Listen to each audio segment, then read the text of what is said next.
Hello YouTube, welcome back to the channel. Been a little bit, we've had a little bit of a break on the channel as I've been buried in work, so it's been focusing on hobby's been chugging along, but a little bit slowly obviously as far as stories are concerned. So I'm doing a little bit of a kind of an around the hobby video talking about three different things that we're going to talk about in this video.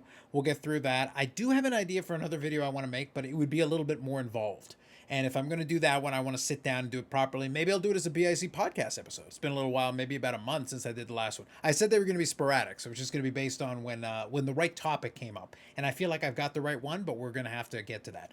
So first I'm going to start off with this one. This is not new news, but I want to kind of revisit it because there's something about it that I want to touch on a little bit before I get to the other two stories. So there's going to be three that I'm going to touch on in this video here. First one was this $7.25 million record, which has already been surpassed technically by the 52 Tops SGC 9.5 Mantle, which is already past that as far as its current total. Now, obviously, we've still got about 2 weeks and change left in the auction itself, so it's not official, but it has already surpassed this total. But this was the record price right before that, so this was unofficially, officially, whatever you want to call it, the record price. So this is an SGC2 Honus Wagner card. It went for the highest amount, following another card that sold for 6.6 million. Another SGC Wagner. So one of the things is obviously I had a little bit of fun just looking at some of the videos. Sports Card Dad Dustin, SGC affiliate, SGC partner. Did a video talking about how some of the highest dollar cards in the hobby are all in SGC holders, and I'm like, well, that has a little bit more to do with the actual card itself rather than the holder. If it was an equivalent PSA one, it would do fine. But fair enough. Technically true. Technically true. But regardless, so this one came as a record. But this one, the reason why I want to bring it up again is not because of the card itself. But even though it's a very nice card, iconic card, certainly an important card in the hobby, the reason why I want to bring it up again briefly and talk about it again is that it was a private sale. So, and we talked about it on the live stream last Friday. And it was a private sale that was brokered through Ken Golden. Obviously, with all his connections in the hobby and potentially, he touts his big mailing list full of collectors and folks that he can connect to through his auction. He's done that in the past. He certainly has the hobby Rolodex, so to speak, to be able to reach out with some folks with means who may be interested in purchasing stuff like this and be able to broker a deal. I have no concerns about the deal itself, even though obviously that can immediately enter into the realm of conspiracy theory, shadiness, etc., etc., etc. I'm not worried about that. I'm willing to work for the sake of argument that this sale is legitimate in the sense that two parties were able to broker, come to a price they agreed to, and that money changed hands. That's fine. But I guess this leads me to kind of bring back a topic that we've kind of touched on in the past, is that I almost want to treat private sales as their own thing. They're kind of their own category. Even though like in the past people will still kind of cite them as kind of almost operating as comps, but the problem is traditionally, I like the idea of a comp being a completed sale, regardless of venue or format. But obviously, fractional companies and I've done multiple videos on this topic, that creates a bit of a wrinkle in the sense that partial money can change hands, but we can have valuations, and I don't consider those to be valid comps. I'm almost in the camp now, honestly, that I would rather private sales not be really considered as valid comps because they are rife with a lot of concern and conversation. Because private sales are just that. They're private sales between two parties or even potentially more. It could be a partnership making a deal with someone, but it's a private sale. The problem with that is that we have this information because Golden publicized it, and obviously the parties, I guess, agreed to have it publicized, that it was a record price, quote unquote. But you could have 10 other private deals happening for a similar card at a fraction of the price. And with vintage, you're always in the realm of eye appeal is just as important as anything else. So just saying SGC2 sold for 7.25 million, if another SGC2 came up for auction right now, it wouldn't necessarily reach that total, or it might reach more. It's one of those things where it's hard to tell, and it's going to be very much a case-by-case basis. In vintage, comps are not nearly as useful, and that can be its own discussion point as well. But regardless, my thought process right now at the stage that I'm at is that I really am very hesitant to give more than minimal credit to any private sales because we don't know who the parties were. We don't know what their incentives were to make this kind of a deal. Was it a situation where they wanted to set a record price and maybe one party was willing to pay a little bit more just to be the record price versus, legitimately wanting to pay that, or the other party saying like, look, I'm not selling it for less than this amount. And then they went back and forth and came to 7.25 million as their final number. That would be kind of a legitimate transaction. But there's private deals happening all the time, right? If the national that happened a couple of weeks ago. If somebody comes to a private deal and sets a record price, but nobody hears about it, it's kind of a play off that philosophy question. If a tree falls in the forest and no one's around to hear it, does it make a sound? Well, in the hobby world, if a record sale price is set and no one witnesses it, no one publicizes it, did it even happen, bro? That's kind of the question that you're almost left asking yourself. So that's kind of one of those things where I understand Ken Golden's role in this, in the sense that if he helped broker the deal, it would make a lot of sense for him to want to publicize it and kind of emphasize that, hey, I have a lot of connections in the hobby. I know people with means who might be willing to make deals like this. Reach out to me if you have a card of this kind of caliber, or if you're a buyer who's looking for this kind of thing. I may know a guy, so to speak. So I understand it from his perspective, but obviously the parties had to agree to publicizing it. And what is the agenda of them publicizing it, right? Other than create a new record price and in turn try to give a little bit of air to a balloon that has been losing some air recently, that has been deflating as far as the sports card market. Even the vintage market, has its thing where it can slow down a little bit. But again, when it comes to vintage and comps, it's going to be case by case. Higher eye appeal cards are going to sell for more than lower eye appeal cards, even if they're in the same technical grade. So trying to compare apples to apples is always a bit of a struggle, even at the best of times. But it's just something I wanted to talk about a little bit more here and do as a separate piece inside of another video. It didn't necessarily warrant its own full video, but just something to think about and something to chew on. Even with stuff like this, while sort of interesting, obviously a lot of these record prices have lost their luster. If you keep getting record prices all the time, eventually, you become desensitized to them. And that's kind of where I think we're at as kind of a hobby. And like I said, there's another video I want to do kind of on the nature of hobby content and kind of the changing of it. It's something that I thought about a little bit more tonight, and I think we'll come back around to it and do a video on it. So that's it for the Honus Wagner. Let's move on to a different one here. So here is a video from Sports Card Radio, and I want to give them their props. Like I said, their content is sometimes hit and miss because sometimes they will go a little bit more, lean a little bit harder into kind of provoking the audience. But this video, I think, was very well done in the sense that it covers the key pieces. It's 7 minutes long. It is very informational. And I'm pulling this particular piece here. I'm stopping at this particular segment of the video because in this section, they include a little bit of an explanation. So long story short, there was an 86-87 Fleer basketball box open at the National through Whatnot, and it turns out that it was fake. And the way you were able to tell that was based on the cards that were coming out of these packs. The 86-87 Fleer, like a lot of sets in the 80s, have a certain collation sequencing that, over time we were able to develop, and you can find out what the sequencing is. And if you know what the sequencing is, you can pretty much figure out within reason.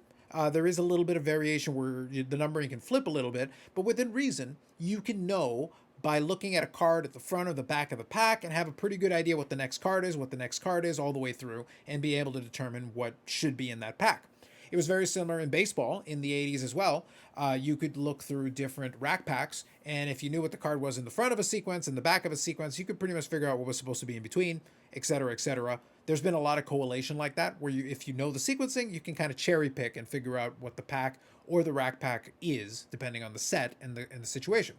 But obviously 86-87 Fleer basketball has a sequence, and this is just an example of a sequence here. So Patrick Ewing, Dan Shays, Julius Erving, Ralph Sampson, Alex English, and Jeff Rulin. Just an example of part of a longer going sequence for a 132 card set that you can figure out. And if you know what the sequence is, and you open a pack and you see this card, then you can, within reason, expect the next card to be a certain card, a certain card, a certain card, all the way through the pack through the end. And what they found was when they were watching the video, and in this video they do include clips of it as well to show you. That's why I say it's a good educational video, so I'll include a link to this in the description, as well as anything else I talk about in this video. So I'll include a link to it in the description, and here they talk about the sequencing, as well as showing you video clips where very clearly stuff is almost in alphabetical order, like it doesn't actually make sense pertaining to it. One of the key pieces that I think will come as a bit of a takeaway out of it is going to be, it did have some baseball card exchange wrapping on it. Was the wrapping faked? Was it resealed? What's the specific situation? We're pretty, based on the sequencing, the box is no good. So the question is, where did it get tampered with, and what is the real situation as far as that's concerned? Did it get wrapped and was improper, or was it a situation where someone, finagled a fake wrap and put it on a box that had already been messed with? So those are questions that are going to have to come out of it. I received about 4 or 5 pings about this, including the links to the video itself, so I watched the video. To me, at this stage in the game, it's not really that big a deal because it was obviously caught on footage, caught on film and caught on tape and shown. So it's one of those things where obviously we're going to get a chance to ferret it out. It's not a big story to me. I really don't care. But at the same time, enough people send it to me that I'm like, okay, let's at least talk about it a little bit. And obviously, I want to give credit also to this video here, where credit is due. And actually, I don't think I had done it yet, so let's give that one a like button. Hit the like button on that one. So there you go. And if you enjoy this video and any other ones I make, the like button is always appreciated. So there you go. But regardless, well done.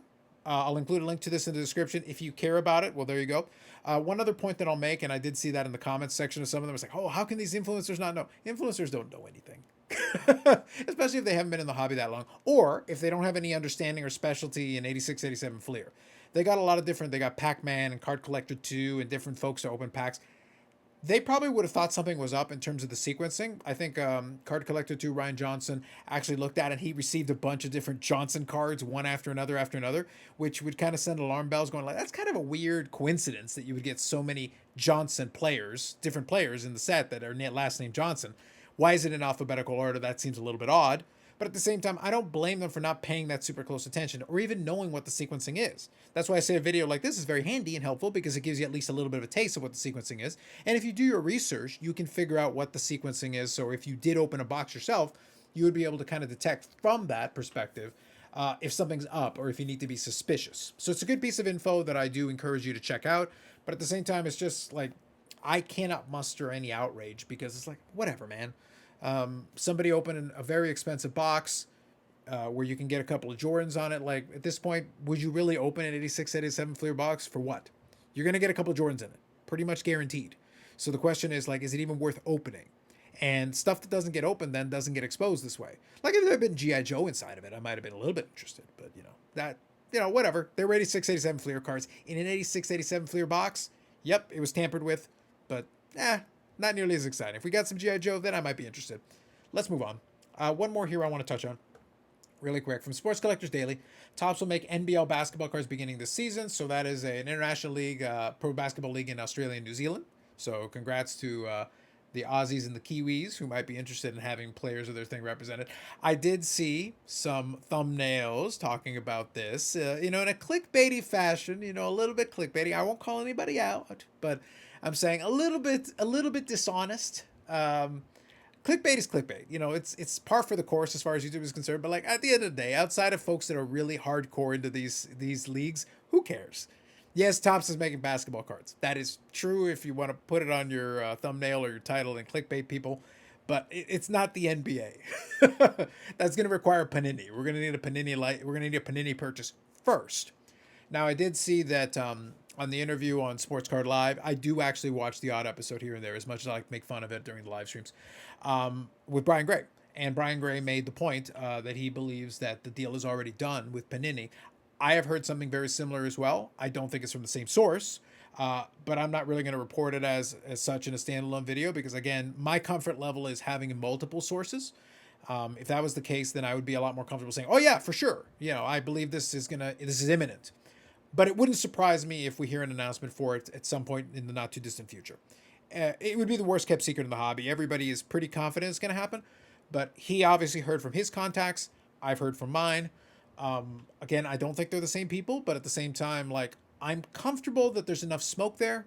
What the timeline is, your guess is as good as mine. I have no earthly idea. But when it happens, it will still be a big story, because obviously then it becomes the long-term implications. Having access to the basketball and the football licensing, potentially with Topps branding, that'd be kind of cool. That'd be kind of interesting. Then that would be the more legitimate version of the Topps will make basketball cards beginning this season. Nothing wrong with this title, by the way. This title says it right there, NBL. It's very clear-cut. But if you do see any videos that are touting Topps basketball cards coming, technically true, but kind of clickbaity unless they include that NBL logo on there. And then people are like, what is the NBL? Well, let me tell you a story about Australia and New Zealand. But anyway, otherwise, still, new cards is still a thing. It's still a story worthwhile. I'll include a link in the description to the Sports Collectors Daily article. If you are interested in it, certainly check it out. Otherwise, so a couple of small stories kind of put together. Again, kudos to Sports Card Radio for putting together a good video as far as that 86, 87 fake repackaged box of basketball. So that's good. A couple of thoughts on the $7.25 million Honus Wagner card, and kind of maybe the idea, some thoughts that I give as far as comps and private deals, and kind of I'm kind of shying away from them as considering them legitimate because of you know, the potential agenda-driven nature of even posting them and publicizing them. And then the last piece is this: Topps will make NBL basketball cards, just because it's, you know, it's something interesting. Right now we're in the dog days of summer as far as the hobby's concerned. Things are slowing down, economic factors and everything. I'm still having fun doing content and things, but we focus on these little individual little stories and talk about them where I think it's going to be worthwhile talking about. Other videos coming up on the channel. We'll talk about maybe a couple of these on the live stream or anything else you want to have in mind. If there's something that you'd like us to discuss that maybe I haven't caught on to, certainly include that in the comments section. Happy to read your comments. Otherwise, like if you like the video, subscribe to the channel. And thanks very much, and we will catch you in the next one.